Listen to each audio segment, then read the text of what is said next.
people of YouTube, this is Gray's Guitars, and thank you for watching. Since so many of you loved my first part, Don't Buy JHS 3 Series pedals, since so many people loved that video so much, I got so many fantastic comments, all the love on that video. The like to dislike ratio is so fantastic, I decided let's do a part 2 to further prove my point of why I say do not buy JHS 3 Series pedals. I want to iterate, I have never said that JHS pedals are bad.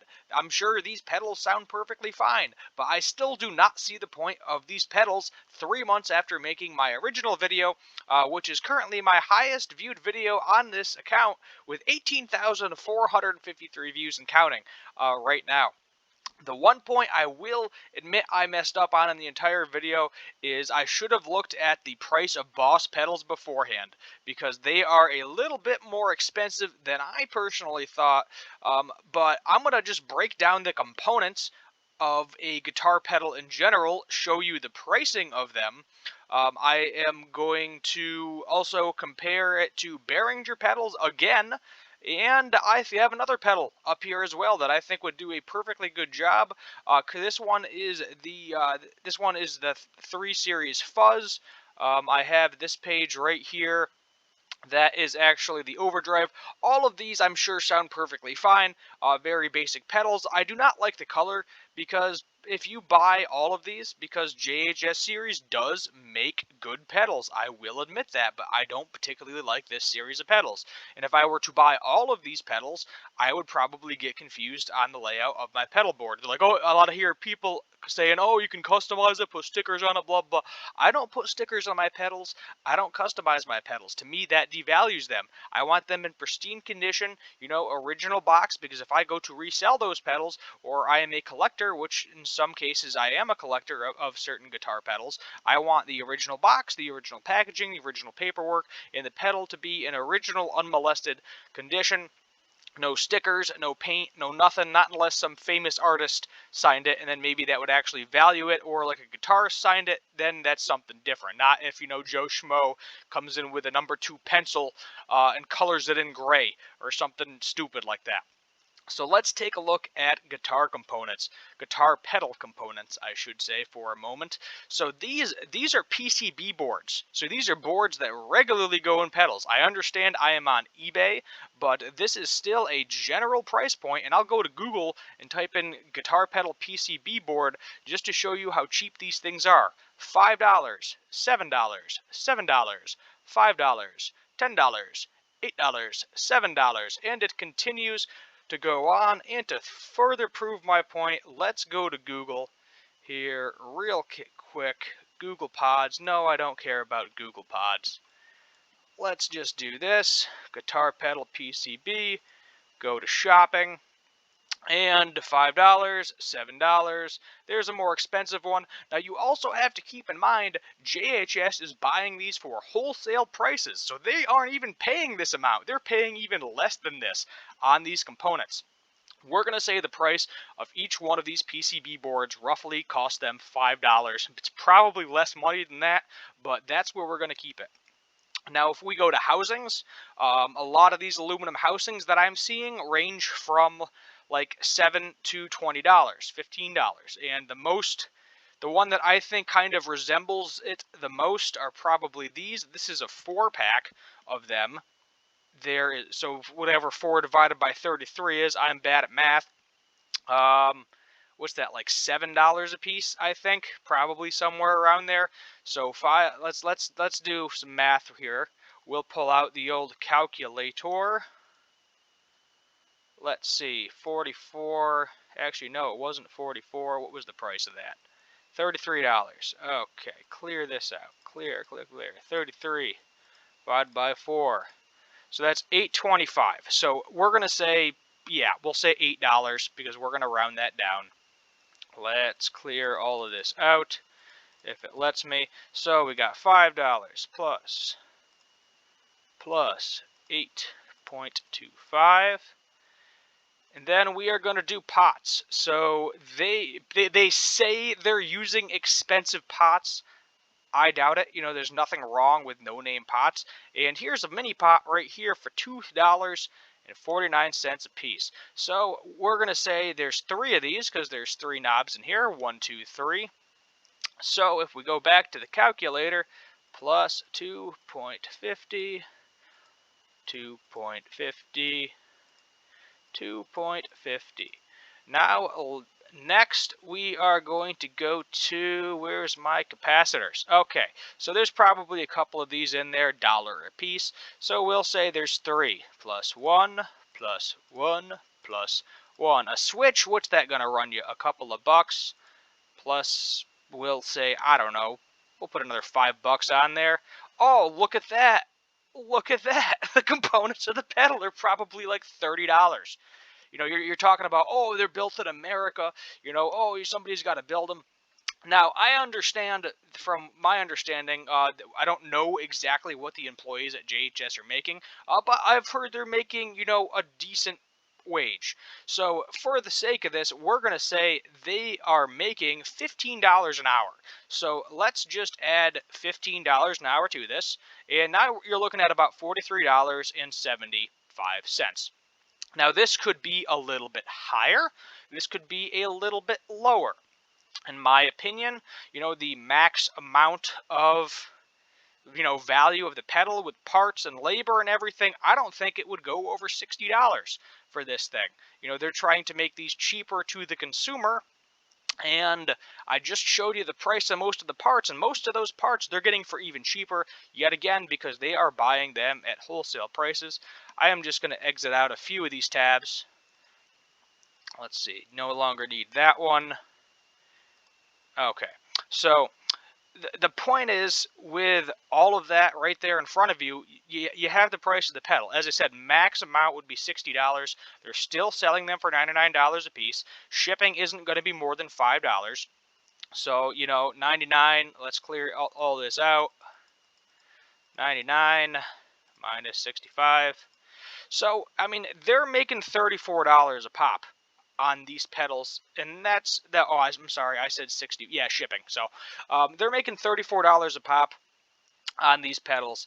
Easy. So, I mean, they could, in my opinion, easily reduce the price of these things by $10 to $20, because my guess is it's not costing them $60 for all the parts and components to each one of these pedals. I think it's going to be closer to the 40 range, so they could still make a decent profit at $70 a pedal.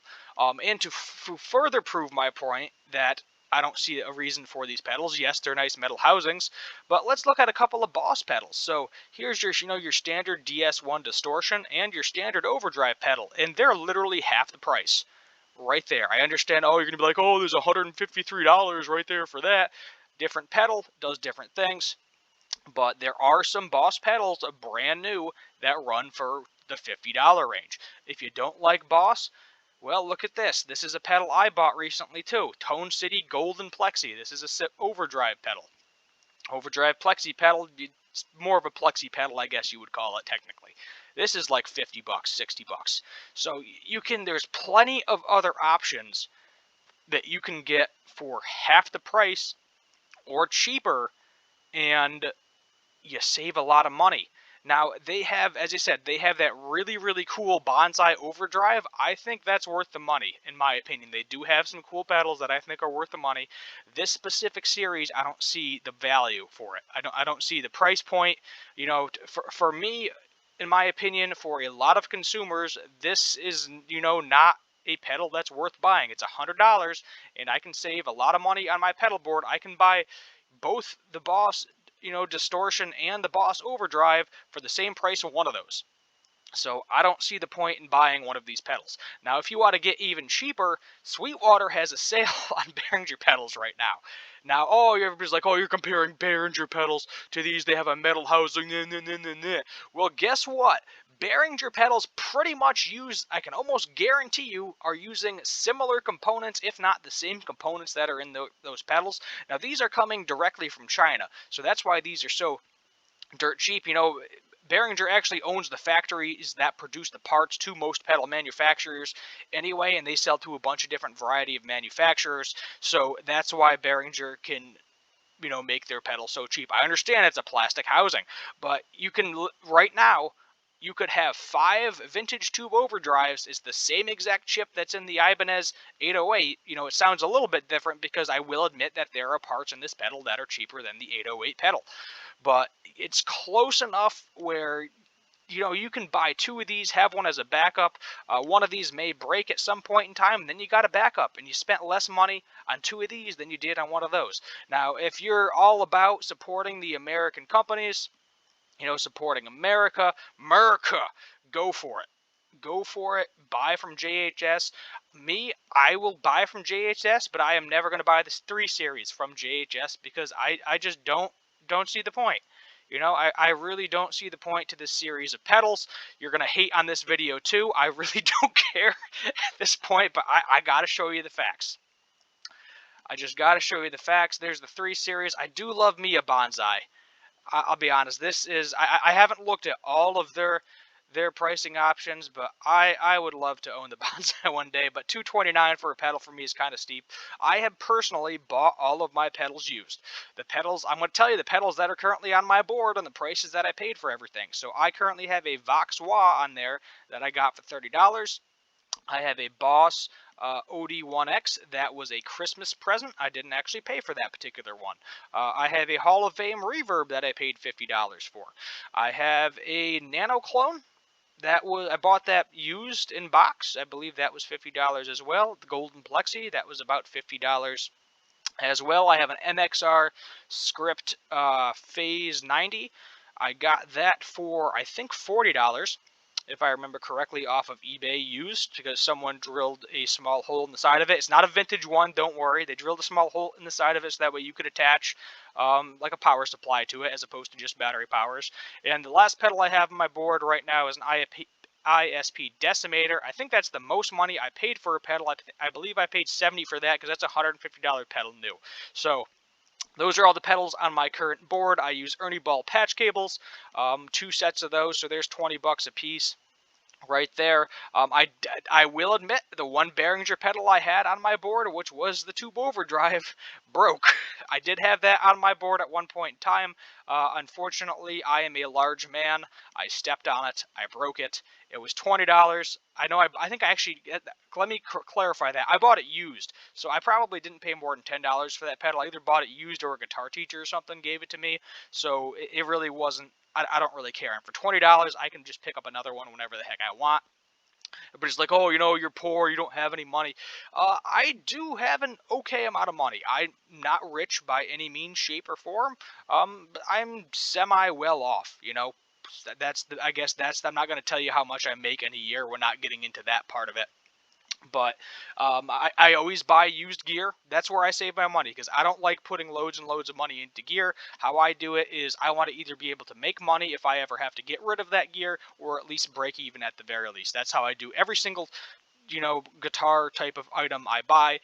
Guitars, basses, amps, everything I own, I can make money on if I have to sell it right now because of some sort of financial stress. My car blows up or something, medical bills, anything along those lines. I don't have a huge amount of money into it where I can at least break even. I think I own 1 or 2 guitars where I would break even if I sold them. I paid up for them used, but the rest of them I know I would make some money on if I had to sell them in a quick bit. So that's where I'm just going to leave it. I'm going to use the same exact thumbnail that I did for the first one. I'm going to put a part 2. Go ahead, hate all you want. I don't really care at this point. With this particular video, there's probably gonna be more views on the first video than there is the second video. I'm gonna link this one probably to the original video as well, so you can see all of the components, the comparisons, and I think this is just gonna be a better video. I got my head out of my butt a little bit more on this one, and I got all of my facts down straight. So hit that subscribe button, leave a like, feel free to comment down below what you would like me to do for future guitar and music related videos. And my name is Steve Gray, this is Gray's Guitars, and as always, have a good one.